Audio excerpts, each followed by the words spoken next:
बात exit poll की। कल गुजरात में दूसरे दौर की वोटिंग खत्म होने के साथ ही अब निगाहें 8 दिसंबर पर टिक गई हैं, जब चुनाव के नतीजे आएंगे।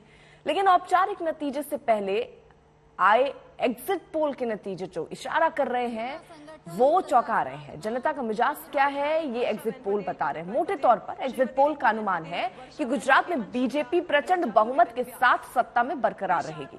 हिमाचल में कांग्रेस की सरकार बनती दिख रही है। उधर दिल्ली के निकाय चुनाव में आम आदमी पार्टी बीजेपी को एमसीडी की सत्ता से बेदखल करती नजर आ रही है। तो ये एग्जिट पोल के जो आंकड़े कह रहे हैं, गुजरात में एक बार फिर से मोदी मैजिक चलता हुआ नजर आ रहा है। अब बहुमत के साथ बीजेपी अपनी सरकार बना रही है, जो एग्जिट पोल का अनुमान कह रहा है। वहीं हिमाचल में भी ये बताया जा रहा है कि जो रिवाज था वो कायम रहेगा और सत्ता परिवर्तन की दिशा में ही जनता ने अपना मूड बनाया है। वहीं एमसीडी चुनावों में आपका जादू चला है।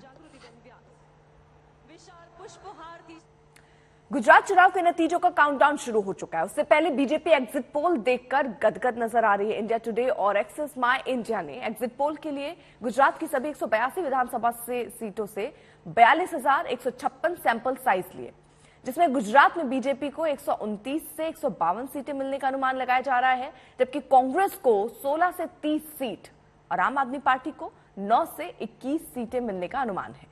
वैसे कांग्रेस और आप का दावा है कि 8 दिसंबर को एग्जिट पोल के उलट नतीजे आएंगे।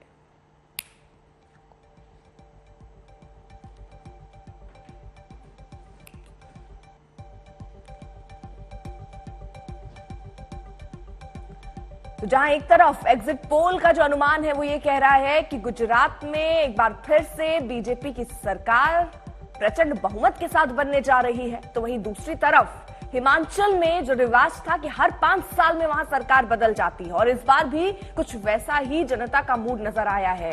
68 सीटों में 23 सीटें ऐसी हैं जहां पर लोग अपना मिजाज बदलते हैं और सत्ता परिवर्तन देखने को मिलता है। तो यहां प्रियंका गांधी शुरू से ही लगी रही, लगातार उनका प्रचार रहा। जो आरोप कांग्रेस पार्टी के लिए गुजरात में लगते रहे कि गुजरात नहीं पहुंचे हैं इतना लोग, लेकिन प्रियंका गांधी हिमाचल में जरूर डटी रही और उसी का नतीजा एक तरीके से कहा जा सकता है। वहीं गुजरात में एक बार फिर से बीजेपी का जादू चला है और यहां पर प्रचंड बहुमत के साथ बीजेपी कमल खिला रही है। फिलहाल ये अनुमान एग्जिट पोल में लगते नजर आ रहे हैं। गुजरात के हम आपको दिखा रहे हैं कि किस तरीके से कैसा सैंपल साइज हमने लिया और उसके बाद हमने ये जो एग्जिट पोल है हमारा सामने आया, जिसमें गुजरात में तो बीजेपी की सरकार बन रही है लेकिन हिमाचल बीजेपी के हाथ से जाता हुआ नजर आ रहा है। इसी के साथ साथ निकाय चुनाव एमसीडी के चुनाव में भी बीजेपी सत्ता गंवाती नजर आ रही है। ये अनुमान एग्जिट पोल के।